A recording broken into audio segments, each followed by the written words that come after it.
atenção. 3, 2, 1, no ar. Olá, mais uma vez aqui estamos com o nosso programa Alinhando os Ponteiros.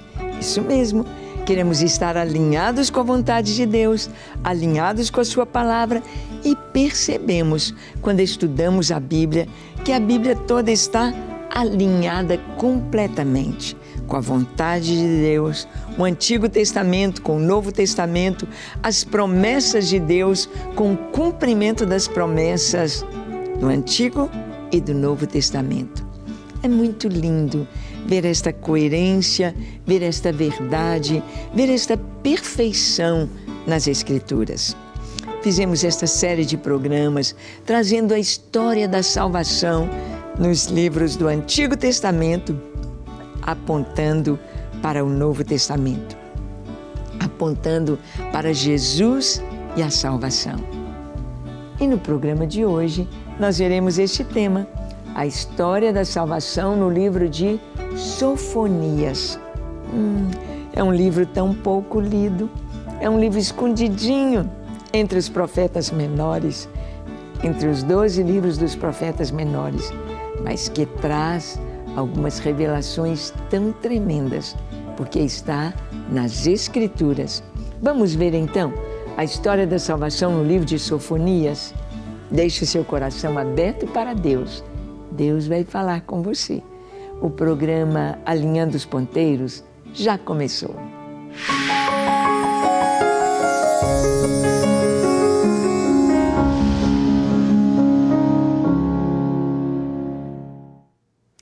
Muito bem, nós sabemos que os profetas no Antigo Testamento traziam palavras para a nação, palavras para Jerusalém, palavras para o povo de Israel, para a nação. Mas nós vemos que muitas vezes, muitas palavras que vinham eram palavras de juízo. Eram palavras de Deus trazendo ao povo uma exortação tão grande para que pudessem buscar os seus caminhos, para que pudessem endireitar as suas veredas. Mas quantas vezes o povo não ouvia e persistia. Mas sempre no meio da destruição, do caos, da guerra, da dificuldade, das lutas, sempre houve aquele remanescente. Aquele povo que realmente ama o Senhor e que realmente deseja a sua vontade. Vamos ver aqui no livro de Sofonias a justiça de Deus sobre os ímpios e os idólatras. Vamos ver? Olha que nos diz Sofonias capítulo 1, dos versículos 2 ao 6. Lemos assim: De fato, consumirei todas as coisas sobre a face da terra, diz o Senhor. Consumirei os homens e os animais, consumirei as aves do céu e os peixes do mar, e as ofensas com os perversos, e exterminarei os homens de sobre a face da terra, diz o Senhor. Estenderei a mão contra Judá e contra todos os habitantes de Jerusalém. Exterminarei deste lugar o resto de Baal, o nome dos ministrantes dos ídolos e os seus sacerdotes. Os que sobre os eirados adoram o exército do céu, e os que adoram o Senhor e juram por Ele, e também por Milcom. Os que deixam de seguir ao Senhor, e os que não buscam o Senhor, nem perguntam por Ele. Bem, aqui o Senhor está falando sobre uma grande destruição. Isso aconteceu? Sim. Por 2000 anos, Israel ficou sem a sua terra. Por 2000 anos, Israel, a nação de Israel, o seu povo ficou peregrino entre os povos da terra, espalhados entre todas as nações da terra, desde África, Oceania, Ásia, Europa, Américas. Os judeus ficaram espalhados entre todos os povos. A terra foi completamente destruída. Tudo foi destruído. Jerusalém foi destruída e pisada pelos gentios, como Jesus disse. E vimos aqui o Senhor fala que Ele estenderia sua mão contra Judá, contra todos os habitantes de Jerusalém, e ele diz, olha, eu vou exterminar o resto de Baal, os seus ídolos e os seus ministrantes, os seus sacerdotes, serão todos destruídos. A idolatria sendo julgada. Deus falou para não fazer imagem de escultura. Deus falou para não buscar, não ter outros deuses diante do seu coração. Ele disse, isso é o primeiro mandamento, não terás outros deuses diante de mim. Então, os idólatras castigados, os que sobre os eirados adoram o exército do céu e os que adoram o Senhor e juram por Milcom. Aqueles que já são definitivamente idólatras e aqueles que estão em cima do muro. Adoram a Deus e aos demônios. Adoram a Deus e outros deuses. Isso é abominável diante do Senhor. Isto é idolatria. E ele diz que estaria julgando aqueles que deixam de seguir o Senhor e não buscam o Senhor e nem perguntam por Ele. Aqueles que definitivamente não querem nem saber. Não querem saber. Fico pensando, como pode uma pessoa, um ser humano, não pensar em Deus, não pensar na vida depois da morte, não pensar em fazer o bem, não pensar nas coisas de Deus? Difícil pensar isso, mas existem pessoas assim. E nós vamos ver que no Novo Testamento, em Apocalipse capítulo 21, nós vamos ver a recompensa dos justos e o castigo dos ímpios, acontecendo de uma forma real, cabal. Apocalipse 21, de 5 a 8, lemos assim. E aquele que está sentado no trono disse, eis que faço novas todas as coisas. E acrescentou, escreve, porque estas palavras são fiéis e verdadeiras. Disse-me ainda, tudo está feito. Eu sou o Alfa e o Ômega, o princípio e o fim. Eu, a quem tem sede, darei de graça da fonte da água da vida. O vencedor herdará todas estas coisas, e eu lhe serei Deus, e ele me será filho. Quanto, porém, aos covardes, aos incrédulos, aos abomináveis, aos assassinos, aos impuros, aos feiticeiros, aos idólatras e a todos os mentirosos, a parte que lhes cabe será no lago que arde com fogo e enxofre, a saber, a segunda morte. Aqui nós estamos no penúltimo capítulo da Bíblia. Deus está falando aqui sobre a recompensa do justo, a recompensa de ser um vencedor, de herdar todas as coisas, de habitar com o Senhor, de não ter mais morte, pranto, dor, mas alegria e uma vida eterna na presença do Senhor. Mas ele fala também do castigo de todos que abandonam o Senhor, de todos os idólatras, os maus, os perversos. Eu tenho muita pena das pessoas ímpias, das pessoas que acham que estão mandando no mundo, das pessoas que estão perseguindo os cristãos, das pessoas que debocham de Jesus, que vai ser deles. O que vai ser deles é o que a Escritura nos mostra. Condenação no lago de fogo. Houve um tempo que a igreja começou a pensar, nós não precisamos pregar sobre o inferno. As pessoas têm de vir a Jesus por causa do seu amor, por causa daquilo que Ele oferece, e não para fugir do inferno. Mas Jesus prega muito sobre o inferno. Ele fala que é uma realidade. É uma realidade. Não adianta querer fugir da realidade. Então, andar com Jesus, viver com Jesus, buscar a Jesus é a coisa mais sábia, mais doce e mais maravilhosa. Nós vamos ver ainda aqui no livro de Sofonias, ele vai falar sobre o dia da ira do Senhor. Um dia em que a ira do Senhor vai ser derramada, vai ser vista, vai ser sentida. Sofonias capítulo 2, versículo 3, diz assim: buscai ao Senhor, vós todos os mansos da terra, que cumpris o seu juízo. Buscai a justiça, buscai a mansidão, porventura lograreis esconder-vos no dia da ira do Senhor. Aqui ele está dizendo que haverá um dia da ira do Senhor.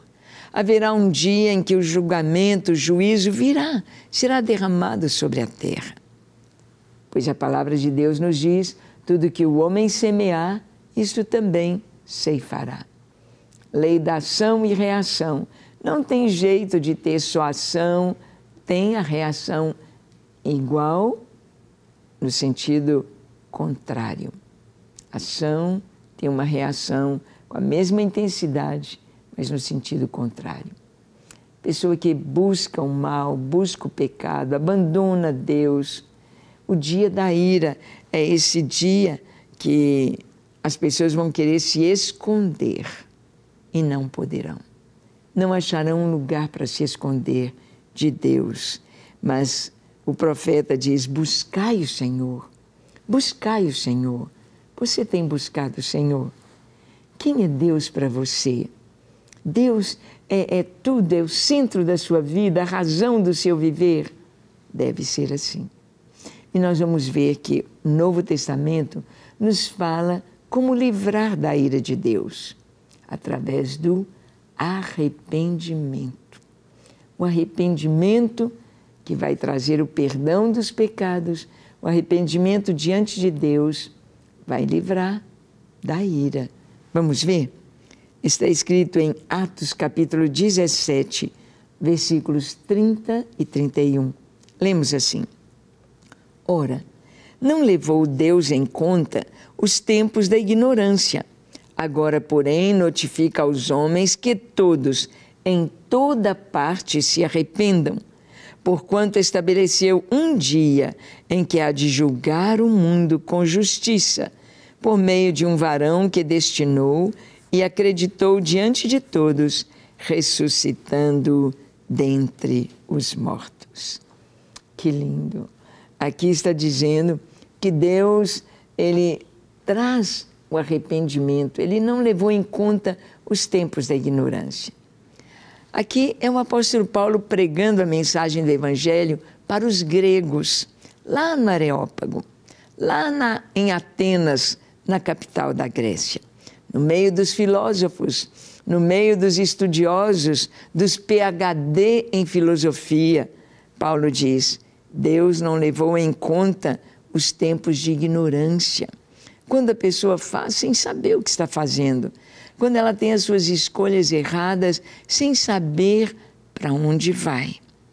Mas Paulo diz, agora, porém, notifica a todos os homens que em toda parte se arrependam. Qualquer pessoa sabe o que é arrependimento. Qualquer pessoa sabe o que é arrepender-se do mal, dos seus pecados, das suas falhas. Todos sabem o que é arrepender-se. E Paulo diz, agora nós estamos trazendo a notícia para todo homem, em toda a terra, em todas as nações, em todas as culturas, em todos os níveis sociais, que se arrependam. O arrependimento vem do coração de Deus e traz vida. O remorso é a pessoa reconhecer que errou, mas ela não quer mudar, ela não quer acertar, ela só quer sofrer pelo que ela fez de errado. Tem pessoas que o remorso as levam ao suicídio. Se você está com o coração cheio de remorso pelo que fez a sua mãe, ao seu pai, ao seu marido, à sua esposa, ao seu filho, que você se arrependa diante de Deus, porque Ele é misericordioso, Ele perdoa, Ele lava o seu coração, Ele tira esse peso do pecado Jesus levou sobre si na cruz do Calvário. Jesus levou nossa culpa. Você não precisa carregar mais esta culpa. O Senhor levou. E Ele te dá o perdão e a leveza de uma nova vida. É o que Paulo está dizendo aqui, que Deus estabeleceu um dia em que Ele vai julgar o mundo com justiça, através de Jesus. Jesus, que foi ressuscitado dentre os mortos. Hoje, arrependimento. Hoje, uma nova chance. Hoje, vida eterna. Basta crer. Basta você dizer: sim, Senhor, eu creio em Ti. Eu me entrego a Ti. Eu te dou a minha vida, o meu coração. Eu deposito todo o peso da minha culpa, todo o peso do meu pecado, toda a minha tristeza, minha angústia, minha ansiedade, eu deposito aos pés da Tua cruz. O sangue do Senhor goteje sobre esse fardo sujo e pesado. E o Senhor é aquele que traz sobre o seu coração, sobre a sua vida, o seu jugo que é leve e suave, porque Ele quer caminhar conosco, andar conosco nas veredas da justiça, nos mostrar a verdade, nos mostrar a alegria da salvação. Então, Sofonias falou sobre o castigo dos ímpios e falou sobre o arrependimento para livrar da ira de Deus. Fala sobre o dia da ira, mas Sofonias fala também sobre o Senhor habitando no meio do seu povo. O Senhor habitará no meio do seu povo. Isso aconteceu literalmente quando Jesus veio. Quando o Filho de Deus se encarnou, se tornou homem, habitou entre nós. E João diz, e vimos a sua glória, glória como do unigênito do Pai. Glória, a glória de Deus sobre Jesus. Ele habitou aqui. Deus conosco, Emmanuel, este Deus maravilhoso. Sofonias capítulo 3, de 14 a 18, diz o seguinte: canta, ó filha de Sião, rejubila, ó Israel, regozija-te e de todo o coração exulta, ó filha de Jerusalém. O Senhor afastou as sentenças que eram contra ti e lançou fora o teu inimigo. O Rei de Israel, o Senhor, está no meio de ti, tu já não verás mal algum. Naquele dia se dirá a Jerusalém: não temas, ó Sião, não se afrouxem os teus braços. O Senhor, teu Deus, está no meio de ti, poderoso para salvar-te. Ele se deleitará em ti com alegria, renovar-te-á no seu amor, regozijar-se-á em ti com júbilo. Os que estão entristecidos por se acharem afastados das festas solenes, eu os congregarei, estes que são de ti e sobre os quais pesam opróbrios. Canta, canta alegremente, ó filha de Sião, regozija, ó Israel, de todo o coração. A alegria do Senhor, que é a nossa força, ela invade o nosso ser, ela invade o nosso coração, junto com a presença de Deus. Porque na presença de Deus, até a tristeza salta de alegria.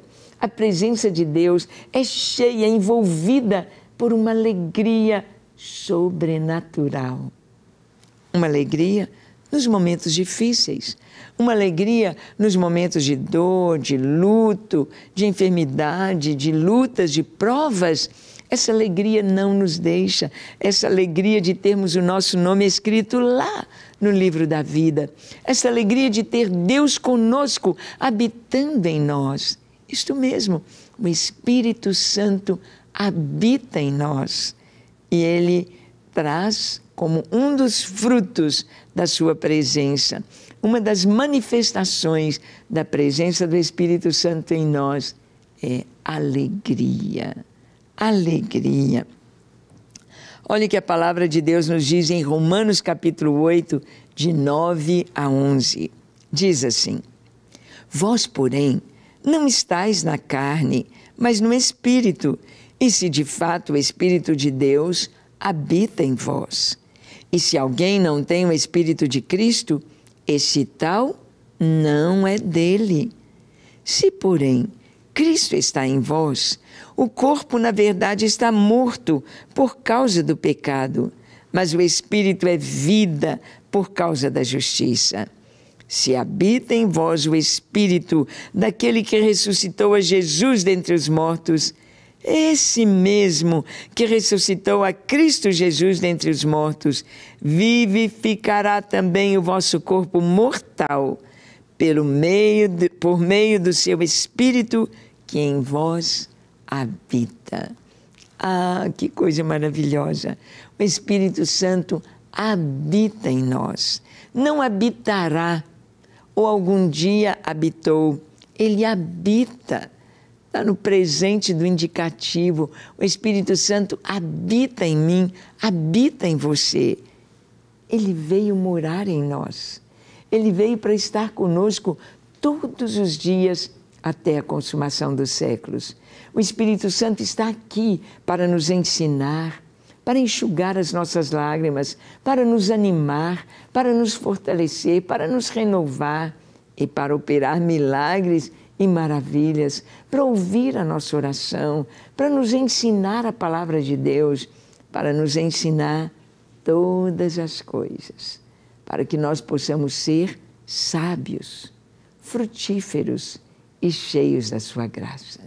O Espírito Santo habita em nós, ou seja, o nosso corpo, esse corpinho frágil, é o templo do Espírito Santo. E aqui Paulo está dizendo que ao ter o Espírito Santo, nós estamos dizendo que pertencemos a Deus. Ou seja, o Espírito é o selo, é a garantia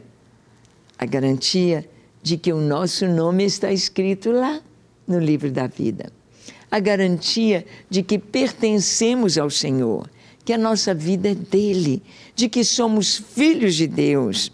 Ele diz, se alguém não tem o Espírito de Cristo, esse tal não é dele. E o Espírito de Cristo traz frutos. Fruto, pelos frutos se conhece a árvore. Se os frutos são bons, a árvore é boa. Quais são os frutos bons? A Bíblia nos diz em Gálatas 5:22, amor, alegria, paz, bondade, benignidade, fidelidade, longanimidade. E nós temos o domínio próprio. Faltou a benignidade e o domínio próprio. Domínio próprio. A alegria, amor é tudo de bom que nós podemos experimentar e viver aqui. Nos é dado pelo Espírito Santo de Deus. Mas não se esqueça de algo. O Espírito de Deus é santo. Ele é santo. Ele é puro.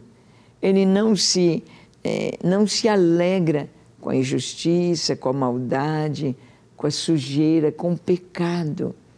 E você pode entristecer o Espírito Santo.